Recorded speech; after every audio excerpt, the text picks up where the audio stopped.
দর্শক, এভাবেই কি ঝুলবে বাংলাদেশ? ঝুলে থাকা বাংলাদেশ আর কতদিন চলবে এভাবে? ঝুলে থাকার এই দৃশ্য সর্বশেষ দেখেছিলাম আমরা। ঝুলে থাকতে না, ঝুলিয়ে মারতে, মেরে ফেলতে, আগুন দিতে, সেই দৃশ্য দেখেছিলাম ওই ময়মনসিংহে যে ঘটনাটা ঘটেছিল ওসমান হাদির মৃত্যুর রাতে। দীপু দাসকে যেভাবে গাছে ঝুলিয়ে আগুন ধরিয়ে দেওয়া হয়েছিল, এই ক্ষেত্রে আবারও ঝুলানোর ঘটনা আসলো। এবার ব্রিজে ঝুলিয়ে রাখা হলো, ঝুলছিল মৃতদেহ। তার আগে আমরা ঝোলার ঘটনা দেখেছি, খুবই বিদঘুটে ঘটনা দেখেছি 24-এর আন্দোলন চলা অবস্থায় যাত্রাবাড়ি ফ্লাইওভারে পুলিশকে মেরে ঝুলিয়ে রাখা, উল্টা করে ঝুলিয়ে রাখার দৃশ্য দেখেছি।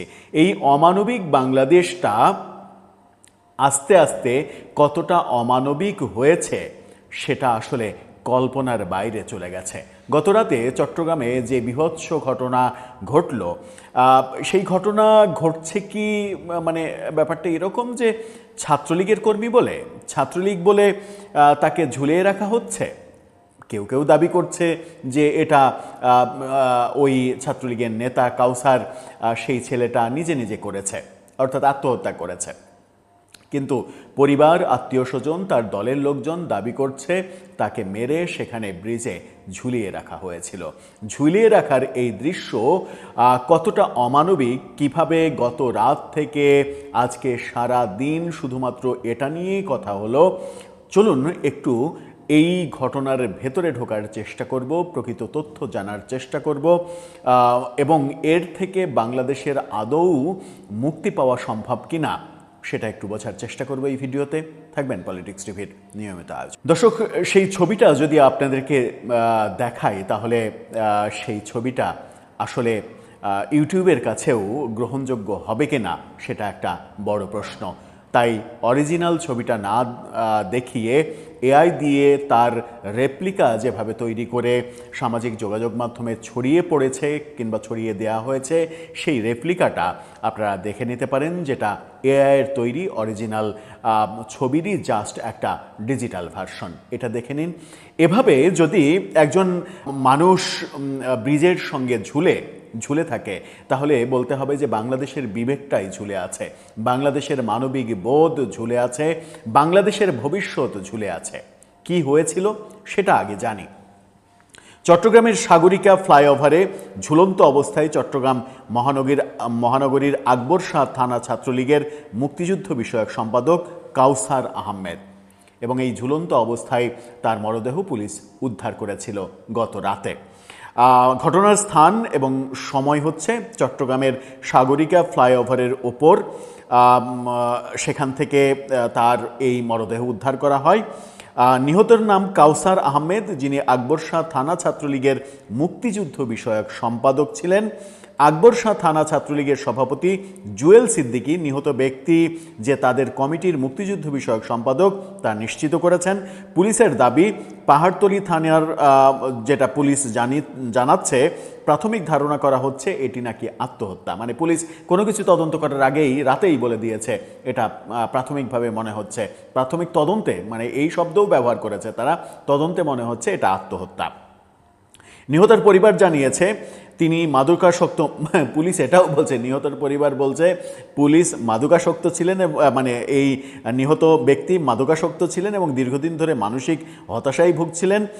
আকবর শাহ থানা ছাত্রলীগের সভাপতি ও সাধারণ সম্পাদক স্বাক্ষরিত এক শোক বার্তায় তার রহস্যজনক মৃত্যুতে শোক প্রকাশ করা হয়েছে।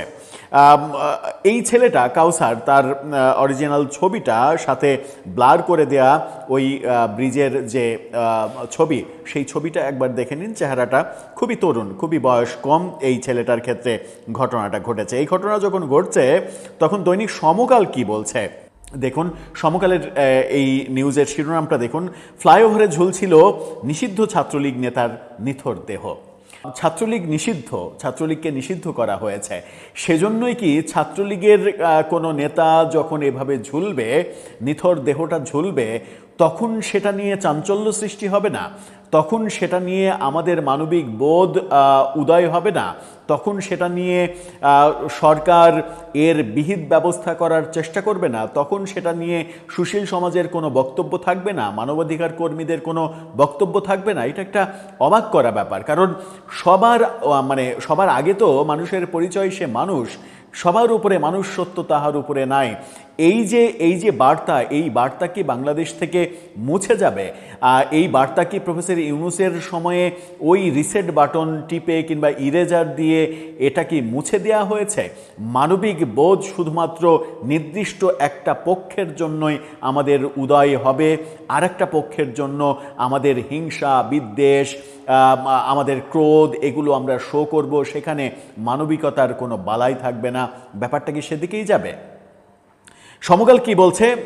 এই ঘটনা পুলিশ হস্তান্তর করেছে সেটা বলছে, ভুক্তভোগীর পরিবার এবং নিষিদ্ধ ছাত্রলীগের নেতাকর্মীরা অভিযোগ করেছেন কাউসারকে মেরে ফ্লাইওভারে ঝুলিয়ে রাখা হয়েছে। সমকাল বলছে ভুক্তভোগীর পরিবার বলছে, দাবি করছে তাকে মেরে ফ্লাইওভারে ঝুলিয়ে রাখা হয়েছে, অথচ পুলিশ বলছে পরিবার জানিয়েছে সে মাদকাসক্ত ছিল। চিন্তা করছেন? এই হচ্ছে অবস্থা। কাউসার আকবর শাহ থানা ছাত্রলীগের মুক্তিযুদ্ধ বিষয়ক সম্পাদক, নগরীর পাহাড়তলী থানার ডিউটি অফিসার এএসআই শাহিন, তিনি গণমাধ্যমকে বলেছেন ফ্লাইওভার থেকে রশিদে ঝুলন্ত অবস্থায় কাউসার নামের একজনের এই মরদেহ উদ্ধার করে হাসপাতালে পাঠানো হয়েছিল। পোস্টমর্টম শেষে পরিবারের কাছে সেটা হস্তান্তর করা হয়েছে। ছাত্রলীগের চট্টগ্রাম উত্তর জেলা শাখার সহসভাপতি তালুকদার পারভেজ আনসারি, তিনি অভিযোগ করেছেন ছাত্রলীগ করার কারণে কাউসারকে অপহরণ করে মেরে ফেলা হয়েছে। এই ছাত্রলীগের এই নেতা তিনি দাবি করছেন যে ছাত্রলীগ করার কারণে তাকে অপহরণ করা হয়েছিল, অপহরণ করার পরে তাকে মারা হয়েছে, মেরে তার মরদেহ এই ব্রিজে ঝুলিয়ে দেওয়া হয়েছে, এবং যেন মনে হয় যে এটা মেরে ফেলা না, এটা তার নিজের কাণ্ড। এখন এর সঠিক বিহিত হতে হবে, যে কোনো কিছুই হতে পারে। হ্যাঁ, সে নিজেই এটা ঘটাতে পারে। এখন নিজে কিভাবে ফ্লাইওভারে ঝুলে যাওয়া যায় সেটার জন্য আমার মনে হয় যে নতুন টেকনোলজি ব্যবহার করতে হবে, যে এই টেকনোলজিতে কিভাবে সম্ভব নিজে ফ্লাইওভারে ওইভাবে ঝুলে যাওয়া, সেটাও তো একটা বড় ব্যাপার।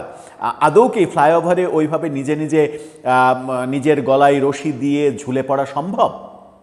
উত্তর হচ্ছে এটা প্রায় অসম্ভব। যদি অসম্ভবই হয় তাহলে এটাকে পুলিশ কোনো ধরনের তদন্ত ছাড়াই কেন বলবে এটা আত্মহত্যার ঘটনা? ছাত্রলীগের পক্ষ থেকে যারা দাবি করা হচ্ছে সেই দাবিকে আমি পাত্তাই দিলাম না, সেই দাবি মানছি না, কিন্তু পুলিশের কর্তব্য কি? পুলিশের কর্তব্য পরিবার থেকে যে অভিযোগ করা হচ্ছে সেই অভিযোগের প্রেক্ষিতে এটার ব্যাপারে একটা সুরাহা করা।